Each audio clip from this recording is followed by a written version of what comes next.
We're going to talk about Tesla, Oh boy. one of Yeah. our favorite. This is gonna get spicy.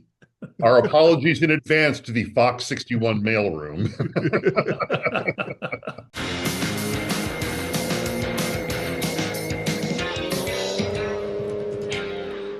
Welcome back to Car-Pinionated, our weekly show on cars, the car industry, and driving in general.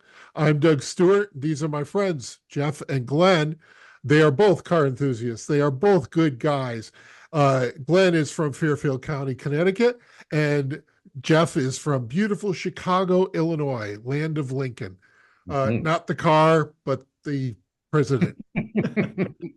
Um, so we are going to talk about Tesla because no one ever talks about Tesla. We rarely ever think about this obscure little car company that, putters along and Boutique company, really. yeah. So a couple things that have happened recently in Tesla land. They have axed the Model S and the Model X. They're dropping those. The robo taxi in Austin is going great, guys. It's really doing well. It's going so well that they've moved the safety driver in the car to behind the steering wheel. That's how good it's going. Wow. Yeah. Okay. They really got something there, huh? Yeah, that's it. This is cutting edge. This is Yeah. Wow. um and uh and also then there's robots. So we'll get to robots in a minute. But first off, last year nearly 51,000 units of the Cybertruck, the Model S and the Model X combined, which is 40% decrease from the year before. Uh, the S and the X were about 30,000 of those. Mhm. So you can see where that product is going. Mhm. Um, there's, like I said, started talking about the robo taxi. Well, guys? What are you thinking on Tesla and what's going on over there, Jeff?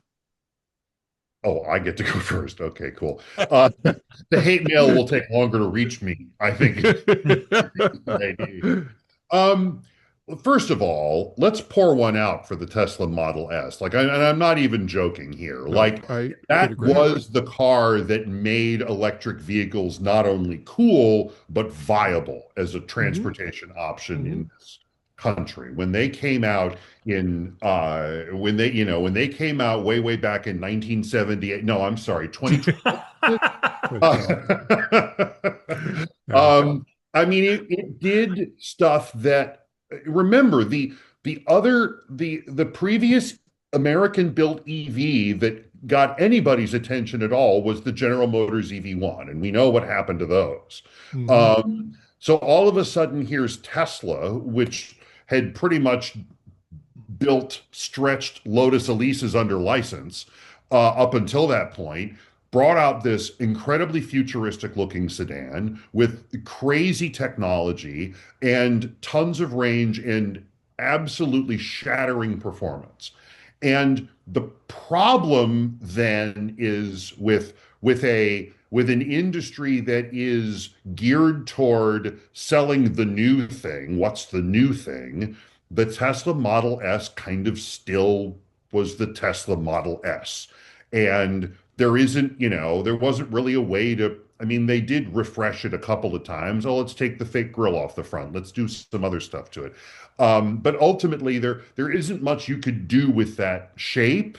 And engineering a subsequent generation probably wasn't ever in the cards given who runs the company and the famously short attention span he has. So, this was probably what was going to happen to this car anyway. But honestly, hats off to the team that designed it and put it together because it kind of changed the world in terms of EV acceptance and sort of making electric vehicles chic. particularly in the 2010s, and the Model X as well, if only for the incredibly absurd gullwing doors in the back, which I think even the CEO of Tesla now later admitted, boy, maybe we shouldn't have done that. Maybe that was a bridge too far. Yeah. But it was, Yeah. but it was cool and it got attention and, good for them, I guess.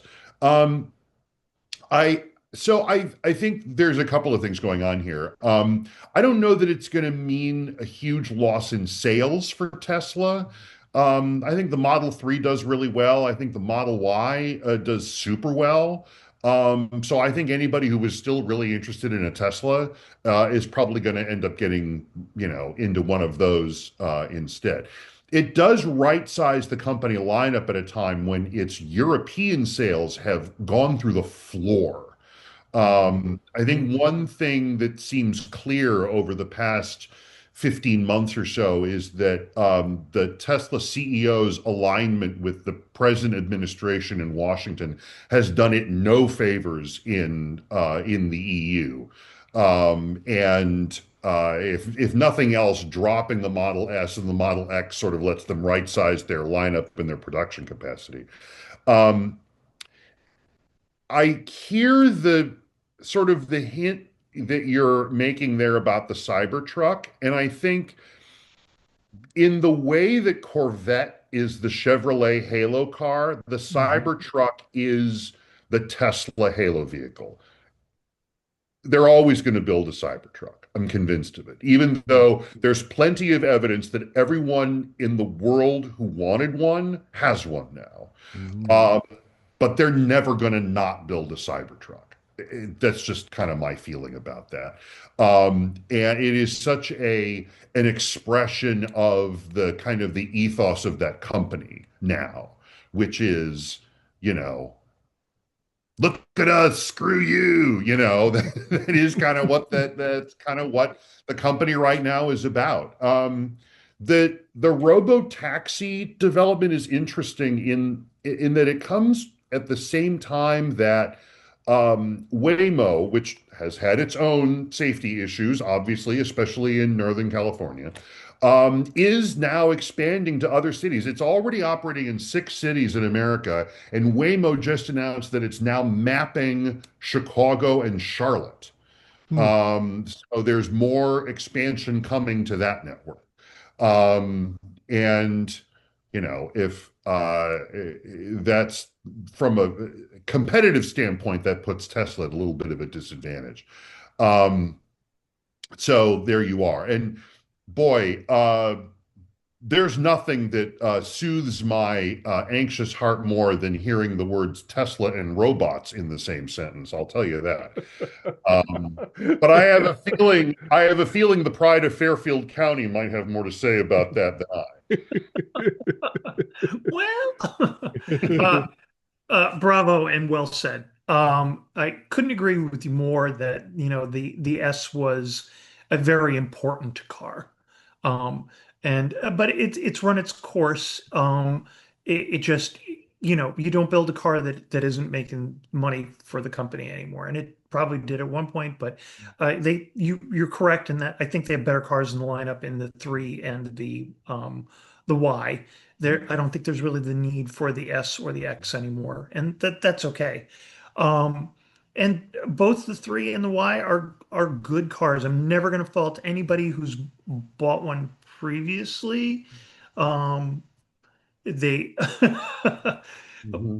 I I know someone that owns a Model Y, and she really likes it, but she also has a bumper sticker on it that says, "Please don't hate me. I bought it before I knew he was crazy."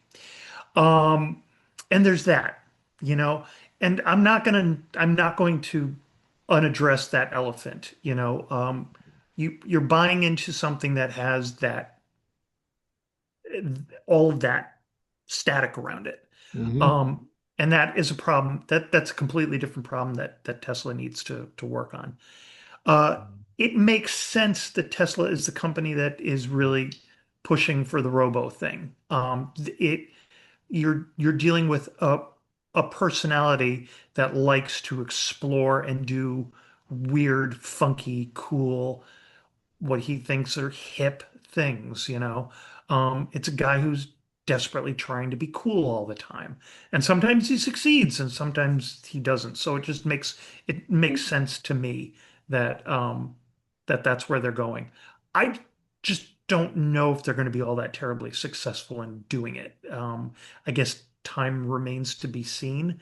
It just, for me, I think if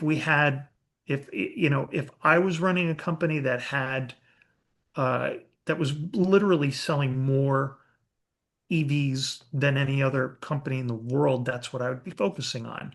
Mhm. Um, Take a page from the Japanese, update the line, branch out a little bit more, find out what people want to drive, find out why people who are off on Tesla are off on Tesla. Talk to somebody like me. I have opinions about this. And I would never say, I am never going to own a Tesla. I am going to say, I won't own one right now, Mhm. given everything that's going on. Also, there isn't anything in the lineup that I really desperately want to own. And that's what I think they need to work on. So, great that they're doing all this other peripheral stuff. I'm not even remotely interested in it. I got to be honest. Until they perfect it and it actually works 100%, and I feel safe getting in a robo-taxi, that, um, let's put it this way. I live near New York City. I would never want to get in something un unmanned in New York ever. At least not right now. At least not, and I know New York is a completely different animal, but it's our animal. So, Yeah. and that's Yeah. why I'm cold on it. Yeah. It's Yeah, not going to work here. I wanted to look it up because I thought I remembered this correctly, and I did. So the chief designer at Tesla is a guy named Franz von Holzhausen, who, despite the name, was born in Simsbury, Connecticut, by the way. Oh, Wow. interesting. Wow. He before he was at Tesla, he was at GM. Huh. Well, Mhm. before he was at Tesla, he was at Mazda, and before he was at Mazda, he was at GM, where he did the Pontiac Solstice Hmm. and Oh, Saturn Sky. So Hmm. oh. guys, you know, Yeah. it's already Yes. got a pretty decent resume, even Exactly. without Cybertruck. Yeah. But yeah. Um, I think that when it comes to, well, let me do this. Let me take a break and then we'll come Yep. back. So, we're back and we're talking about Tesla and its various products. I think that one of the problems that I have with Tesla is that I don't think that they spend a lot of time looking at what people really want, right? Mm-mm. And Right. and and the Cybertruck is a grand example of that. Just setting aside the bad build quality and the questionable design choices and the stainless steel and all that. I mean, it's just why did you have to? We keep coming back to the thing. Why do you have to reinvent something that worked, that we had solved, Mhm. that we had figured out? Um, and again, this comes back to, like different things about the car in cold weather. I mean, it's quite clear that it's a design that was designed in California and Right. not having to deal with cold places. I Mhm. will always give them credit for what you guys said about the Model S and coming to market and just kind of laying, some groundwork, getting some runway there so people could do it. And I think either by, I would say probably more luck than anything else. I think the Model 3 and the Model Y are good, solid hits. I don't know Yeah. my Yeah. baseball metaphors, but Oh, they are. You're right. Yeah. yeah, Yeah. right. And so uh, does that somewhat become luck, or did they just kind of stumble into it, or what? I guess we'll never know. But then the other, like I'm going to talk about the taxis. So a couple things about the taxis that in Austin, where they first were started, there's been very few of the what we saw as the original robo taxi, the two door, that are on the road, and I believe they have steering wheels. Um, those they have a lot of Model 3s with the safety driver that had been originally in the passenger seat waiting to take over, but now because of new legislation in Texas, they have to be behind the driver's the wheel, um, because and this will not be surprising, the regulations in Texas were very lax up until September of last year, and now they have to be there and kind of fix the problems. I think you also have an issue with Tesla's insistence on not using LiDAR, which I think is one of the reasons why Waymo has much, is much does a much better job of autonomous driving because it can sense things and see things better, and rather than just cameras. And the LiDAR can get spatial arrangements and kind of has a much better view of the world. I know that Waymo does sort of is spotty, and people kind of pick up for the strange things, like when they were in the parking lot all beeping at each other a couple of years ago. Um, and shout out to fellow NLGGA member Randall, who shot that video. Oh yeah. Um, and so, I think I don't. I'm not close enough to know whether those are outlier things, the problems that they've had. It just feels like they do have a lot of them out there, and they're doing a good job, and they're expanding at a reasonable rate. It doesn't feel like they are like blowing out. They didn't go on highways for a long time, and now they're in Los Angeles, and they have to go on highways. So it's a gradual process. So I think that's kind of a positive thing. And now let's talk about the robots. $30,000 to have a robot in your house. Not my market. Not the amount of, if I'm going to spend $30,000, I want it to be on something with four wheels. And what can it do? I mean, maybe it can do laundry, and maybe, but no one can answer the question for me. Like, what does this do? What problems does this solve? Yeah. Yeah, exactly. Like, I it feels like a lifestyle accessory, right? It's the sort of thing that you buy if you've bought everything in the Sky Mall catalog and you're like, no, my life is still uninteresting. And I still have all this money. So why don't I buy a robot from that guy who, it slashed hundreds of thousands of federal jobs and yet somehow didn't cut the budget at all. Yeah. Perfect. Yeah, I feel like the robot applications that are the most successful in the year of our Lord 2026 are the ones that are very specialized. A vacuum cleaner, por ejemplo, or a lawnmower, or something of that nature, right? Those work pretty well. And have really specific uses and purposes, and perform those functions well. But to have just sort of free range automaton in one's house, it feels like the very worst parts of Westworld to me. And Right. you know what? But maybe I'm the outlier. Like I don't even like Nest thermometers because I don't really want the comfort of my home to be subject to the whims of whoever can hack into my Wi-Fi system, right? So I'm the old man yelling at the cloud in this episode, the literal cloud in this episode. I just I don't know, man. I'm with you. I don't, I don't, if I really want, uh, assistance with myriad household chores, I'll call my niece. I don't know. Mhm. Yeah, I Isn't that why people have children? Like, I know why that's why I'm here. Right, right. You yeah, know, go ahead, Glenn.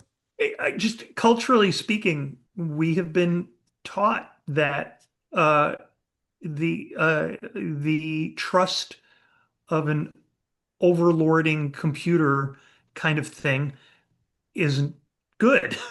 No.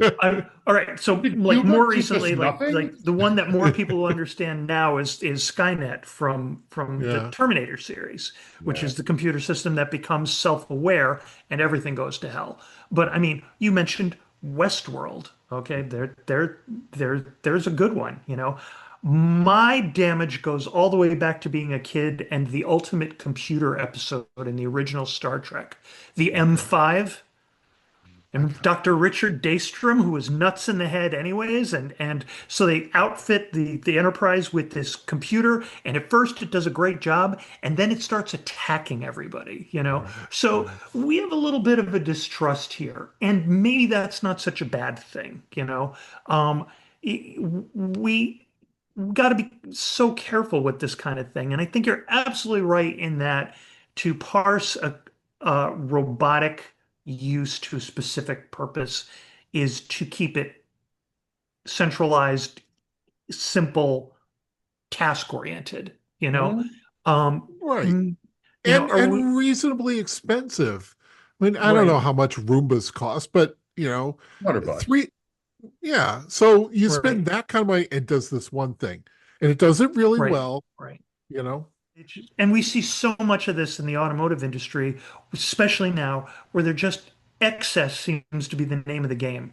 Cut it the hell out. We don't need the weird door handles. We don't need it to do everything through a touch screen. We talked about this in the last episode, but it's all circular. So All I um, need is a car with a roll up and roll down window and the slate is oh, coming. The slate Yeah, is yeah, coming. So yeah. I agree with you, Glenn, and I think I think one of the problems with this robot is the fact that they try to make it look humanoid, right? right, And because that all of a sudden then limits what you can do, because now you're stuck in this form factor. If the Roomba looks like a disc and it moves around, it's got wheels, right? It doesn't look like somebody with a vacuum. It right, it looks like something that is specifically oriented to the task.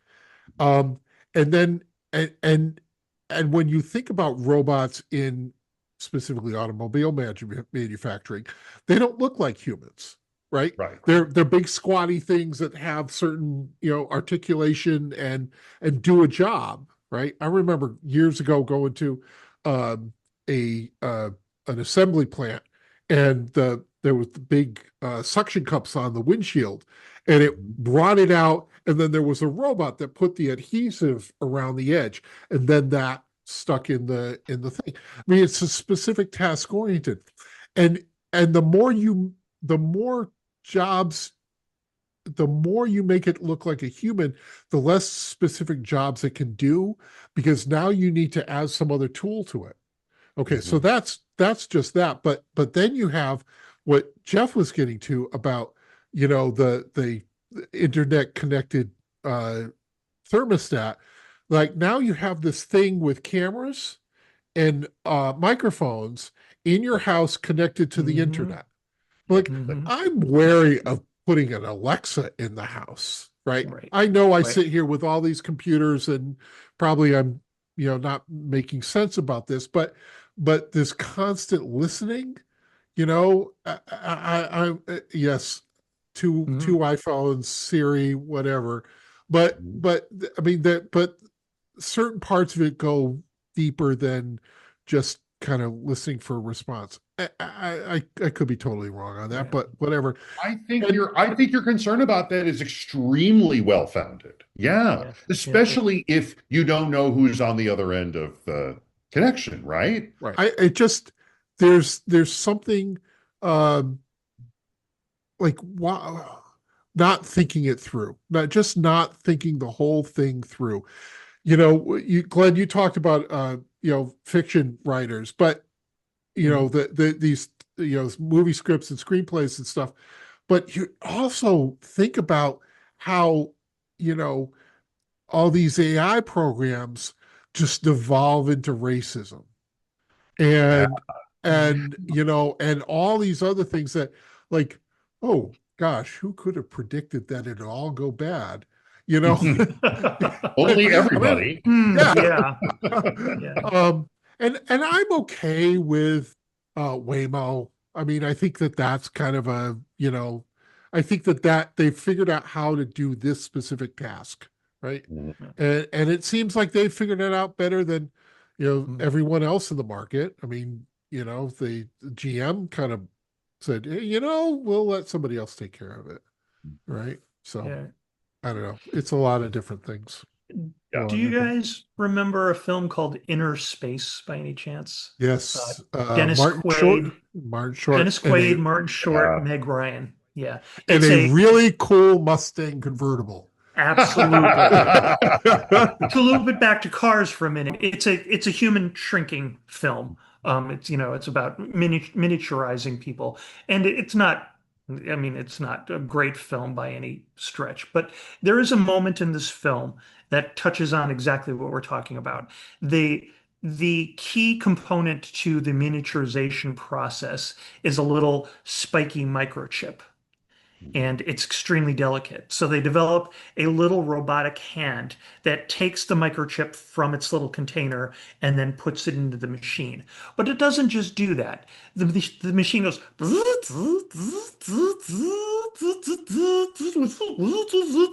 and takes 5 minutes to put the thing in. And at the end of the film, they're in a desperate hurry.